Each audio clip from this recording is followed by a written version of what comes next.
Hello दोस्तों, मैं अमरिंदर सिंह आप लोगों का आपके अपने यूट्यूब चैनल मैथ्स मैच्योर पे स्वागत करता हूं।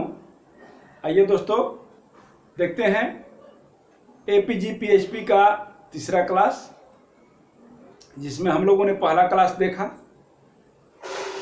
एपी का, अरिथमेटिक प्रोग्रेशन का, और आज जीपी देखेंगे, ज्योमेट्रिकल प्रोग्रेशन। ज्योमेट्रिक प्रोग्रेशन क्या है, गुणोत्तर श्रेणी क्या है, आज हम इसकी चर्चा करेंगे। ठीक है, तो इसकी सबसे पहले हम परिभाषा देखते हैं। परिभाषा क्या है?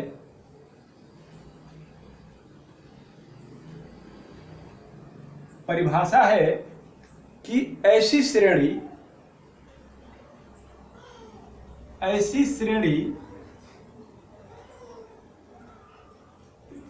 जिसमें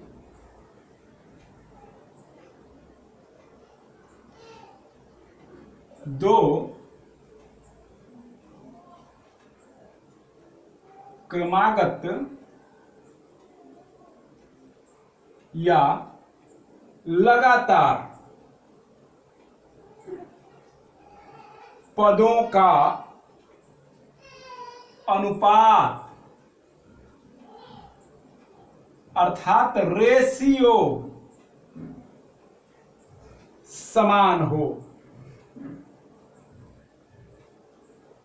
उसे कहते हैं गुणोत्तर श्रेणी।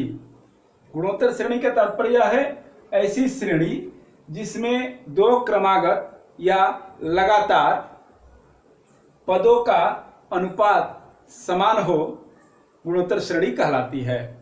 जैसे आर स्क्वायर आर क्यूब, यह गुणोत्तर श्रेणी में है, यह गुणोत्तर श्रेणी में है। तो इसे कैसे हम प्रमाणित करेंगे कि यह गुणोत्तर श्रेणी में है? यह किस श्रेणी में है? गुणोत्तर श्रेणी में है, अर्थात जीपी में है।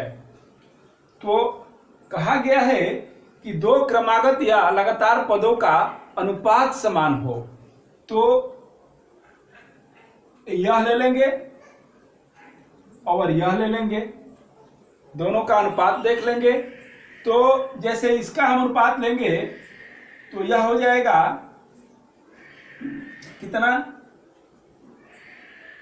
AR अपॉन A, और इसे लेते हैं तो ये हो जाएगा AR का क्यूब अपॉन AR स्क्वायर।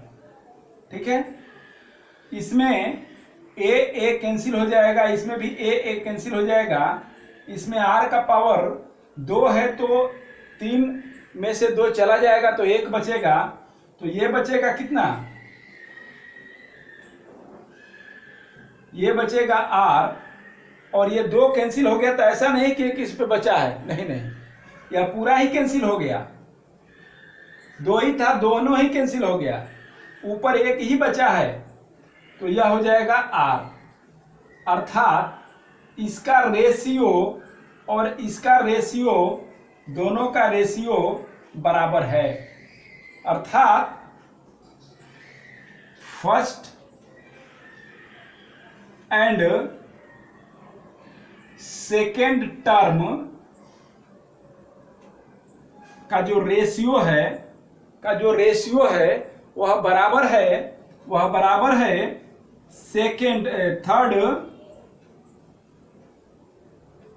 और फोर्थ टर्म के रेशियो से, फोर्थ टर्म के रेशियो से बराबर है। ठीक है, आगे देखते हैं।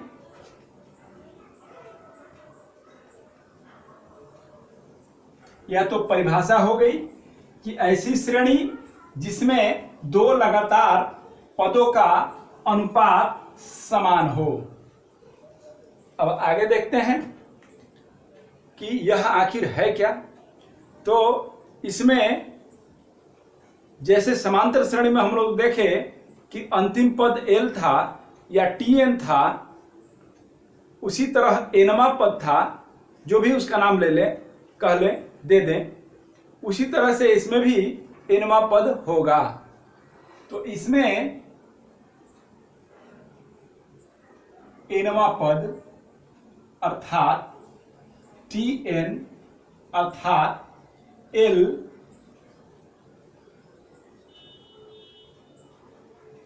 अर्थात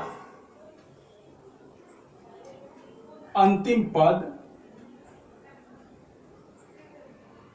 या इसे कह लीजिए आप लास्ट टर्म, यह हो जाएगा, क्या हो जाएगा, A इंटू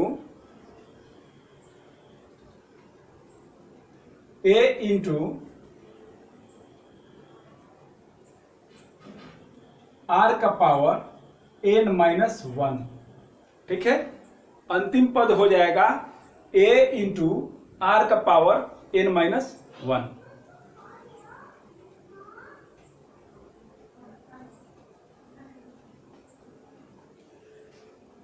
अब इसमें यह देखना है कि A इंटू R का पावर n-1 तो हमारा हो गया अंतिम पद। तो इसमें A क्या है, R क्या है और N क्या है। ठीक है, आप लोग अंदाजा लगाइए, क्योंकि आप लोग एपी तो पढ़ चुके हैं।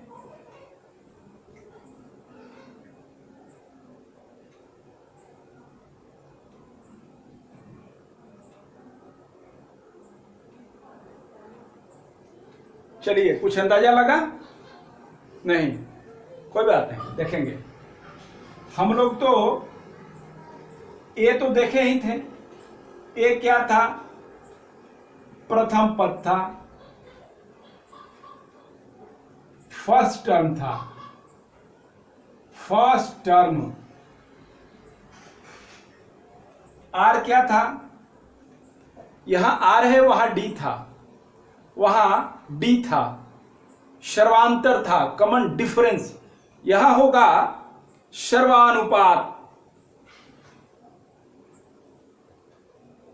सर्वानुपात। यहां होगा कॉमन रेशियो। ठीक है, और एन क्या है, तो नंबर ऑफ नंबर्स। एन क्या है, कुल पदों की संख्या। ये तो बराबर है, उसमें भी यही था और इसमें भी यही रहेगा, कुल पदों की संख्या अर्थात नंबर ऑफ नंबर्स। ठीक है, इसको लिख सकते हैं नंबर ऑफ नंबर्स। ठीक है, कुल पदों की संख्या। आगे देखते हैं, इसका योगफल क्या होगा। इसका योगफल क्या होगा, संख्या यदि ए आर स्क्वायर रहे, ए आर का पावर क्यूब रहे, जीपी में रहे, जीपी में रहे, तो इसका योगफल क्या होगा, एस एन बराबर क्या होगा, S N is equal to होगा ए इंटू आर का पावर एन -1। ये ऊपर नहीं, -1 नीचे में है। ठीक है, अपॉन r-1। तो यह ऐसा कब होगा, जब r बड़ा होगा 1 से। r बड़ा होगा 1 से, तो यह फॉर्मूला लगेगा, एवं a इंटू 1 माइनस r का पावर n, ठीक है, अपॉन 1 माइनस r। यह कब होगा, यह कब होगा, हाँ, जब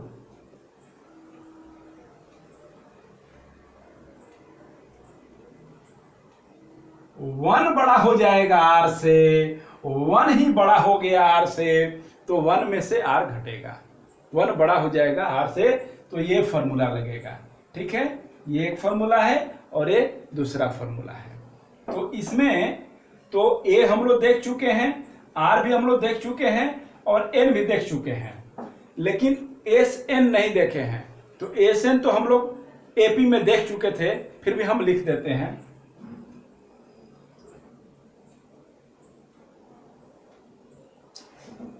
एन पदों का योग, ठीक है, अर्थात summation of N terms. SM क्या होगा, कुल पदों का योगफल होगा, कुल पदों का योगफल होगा। ठीक है, आगे देखते हैं।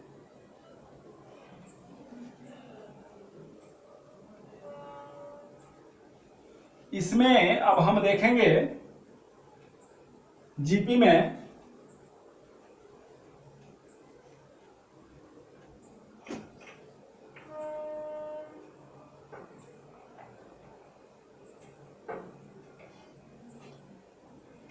कि ये जो पद है, ये जो पद है हमेशा ऐसा नहीं रहेगा।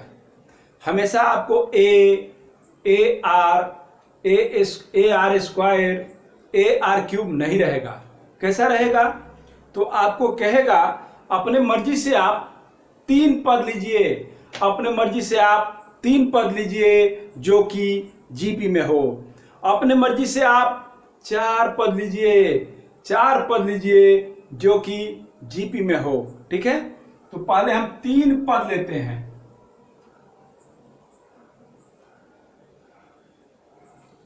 तीन पद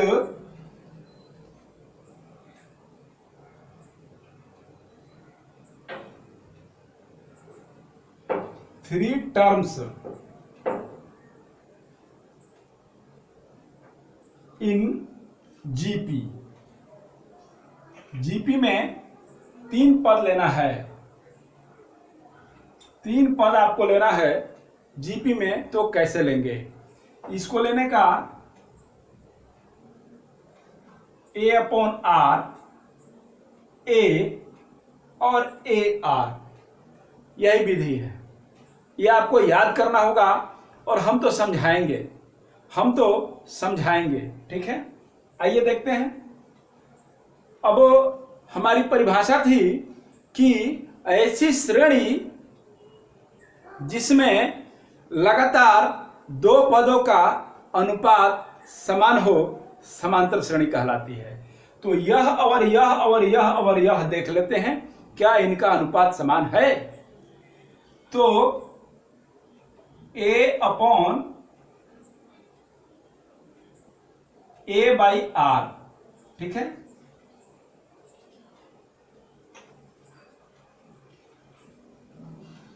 अनुपात समान है। तो अनुपात में तो बटा में आ ही जाता है।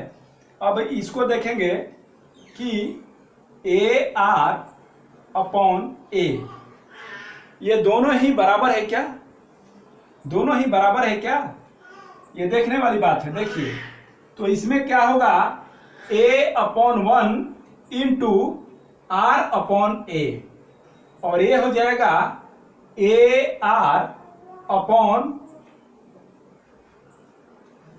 ए। तो अब इसको हम काटेंगे, ए चला गया, इसमें भी ए चला गया, हमारा क्या बचा, R is equal to R. सर्वानुपात, कॉमन रेशियो बराबर आ गया। ये फर्स्ट है, सेकंड है, थर्ड है।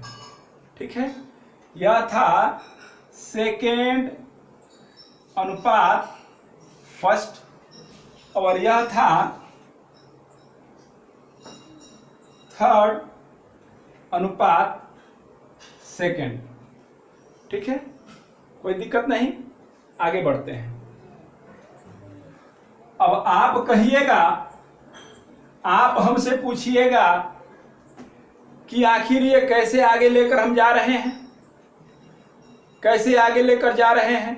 तो आपने देख ही लिया खुद कि आर का अंतर है, आर का अंतर है।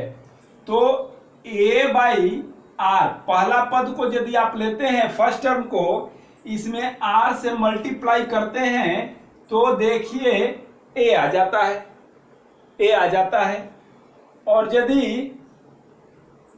पहले पद को ही लेते हैं आप, पहले पद को ही लेते हैं आप और इसमें आर स्क्वायर से मल्टीप्लाई करते हैं तो देखिए ए आर आ जाता है, ए आर आ जाता है। ठीक है, इसे निकालने का एक और विधि है, ध्यान से आप समझिए। इसी को पकड़ के यहां रखते हैं, आर से मल्टीप्लाई करते हैं तो सेकेंड टर्म आ गया, सेकेंड टर्म आ गया। फिर इसी को यहां पकड़ के रखते हैं और आर स्क्वायर से मल्टीप्लाई करते हैं तो थर्ड टर्म आ गया, थर्ड टर्म आ गया। ठीक है, आगे देखते हैं बाबू। आगे यह देखना है कि इसमें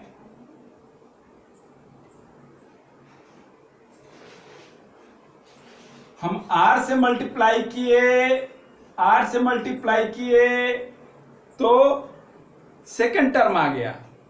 फर्स्ट टर्म में आर से मल्टीप्लाई किए तो सेकेंड टर्म आ गया। ठीक है, अब फर्स्ट टर्म में ही आर से मल्टीप्लाई किए तो सेकेंड टर्म आ गया और सेकेंड टर्म में आर से मल्टीप्लाई किए, आर से मल्टीप्लाई किए, आर से मल्टीप्लाई किए तो हमारा थर्ड टर्म आ गया, थर्ड टर्म आ गया। ठीक है, आगे देखते हैं। आपसे प्रश्न में पूछेगा कि लगातार चार संख्याएं जो जीपी में हो, उस पर आधारित प्रश्न आप बनाइए। बहुत सारे डाटा देंगे और बहुत सारे चीज देंगे और एक चीज पूछेंगे या बहुत कम दे करके बहुत ज्यादा भी पूछ सकता है। प्रश्न तो कैसा भी रह सकता है, लेकिन बेसिक हमें देखना है, बेसिक हमको समझना है। ठीक है, आइए देखते हैं कि वह कैसे प्रश्न पूछ सकता है। प्रश्न पूछेगा कि जीपी में ज्योमेट्रिकल प्रोग्रेशन में लगातार चार पद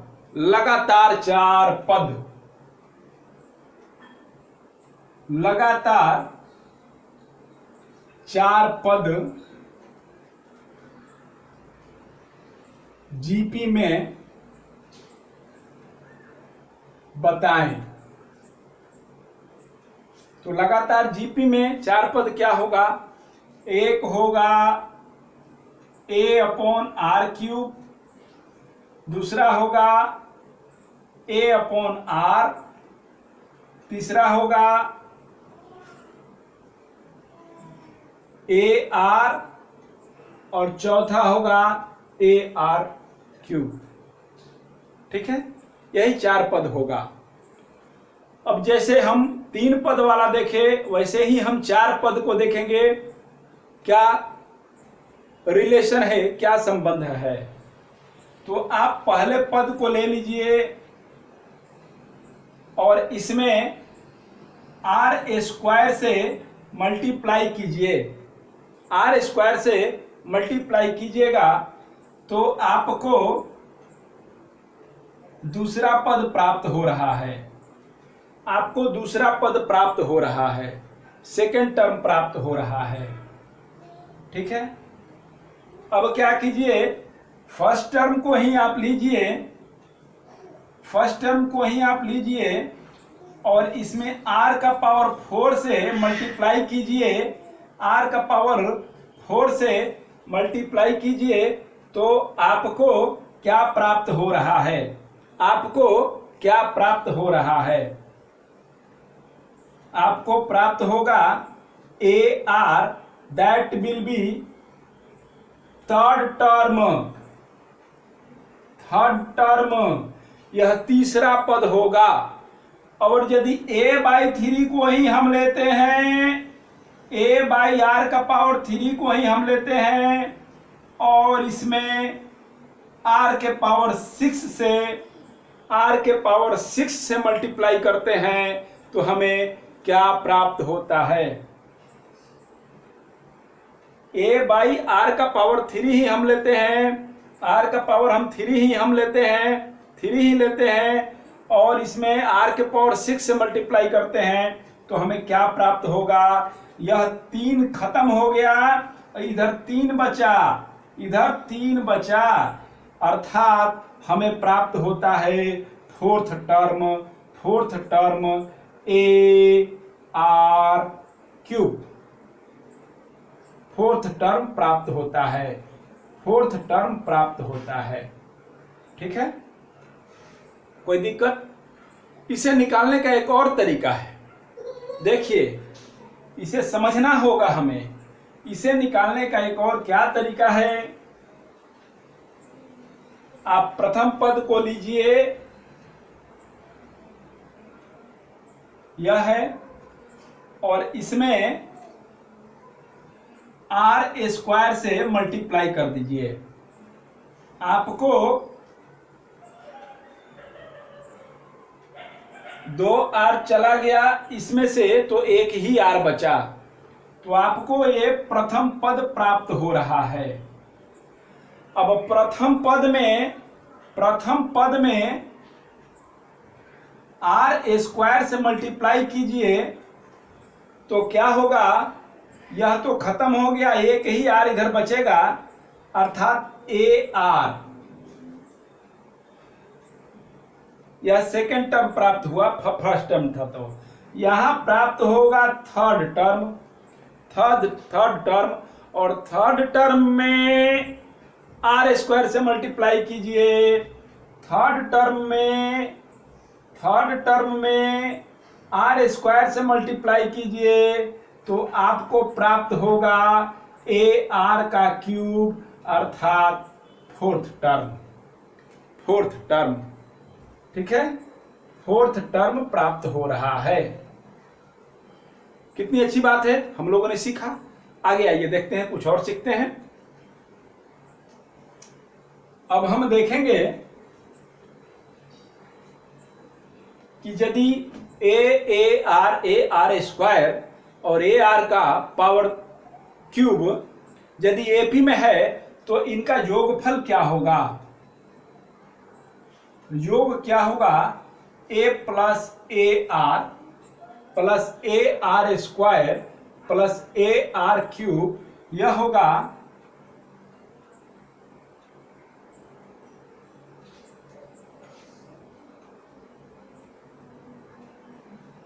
पदों का गुणोत्तर श्रेणी जीपी का योग। ठीक है, जीपी का योग होगा। आगे देखते हैं। आगे हम देखेंगे कि जीएम क्या है। जीएम है जियोमेट्रिक मीन। जियोमेट्रिक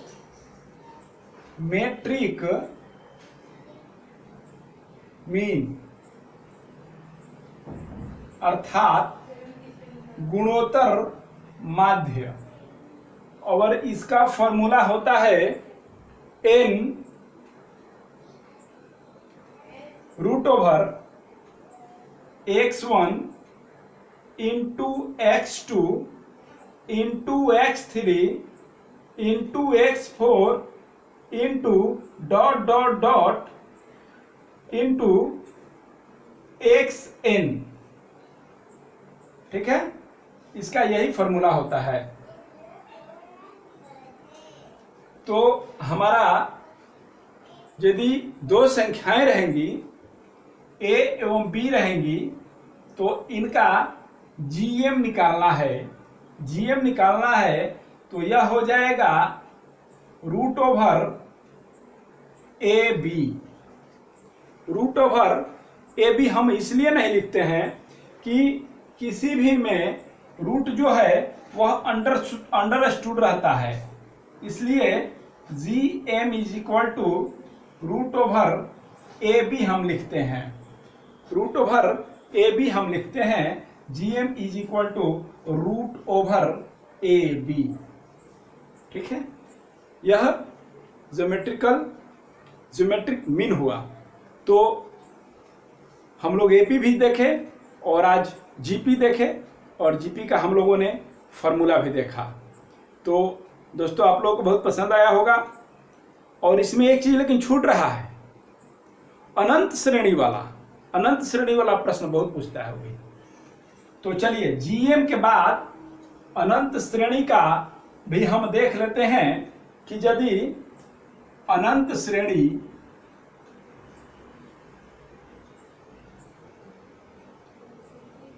में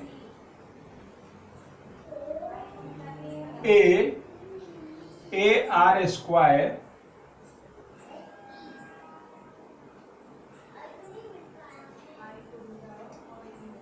फोर हो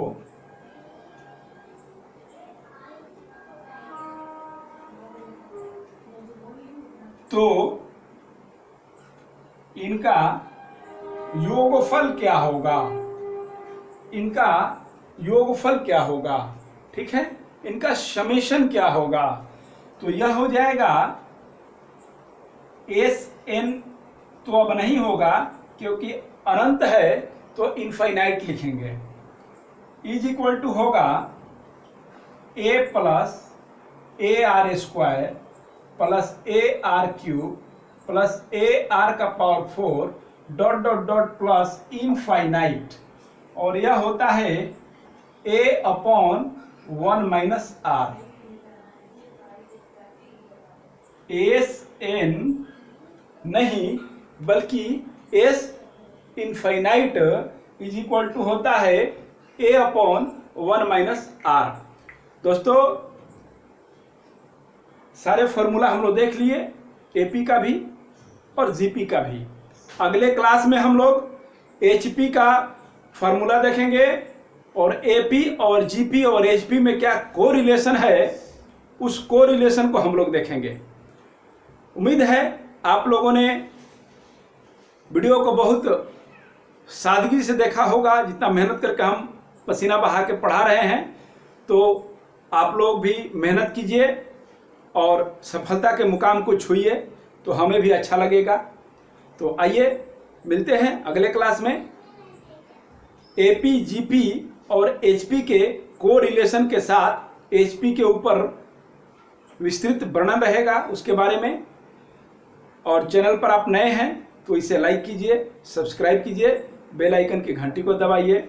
इससे फ़ायदा यह होगा कि यदि अगला वीडियो हम अपलोड कर रहे हैं तो वह आप तक बिना किसी रोक टोक के, बिना किसी विघ्न बाधा के पहुंचेगा और आप देखिएगा और लाभान्वित होइएगा। Thank you once again for watching the video up to end. मिलते हैं अगले क्लास में AP, GP, HP के कोरिलेशन और HP के बारे में विस्तृत वर्णन के साथ। Thank you very much.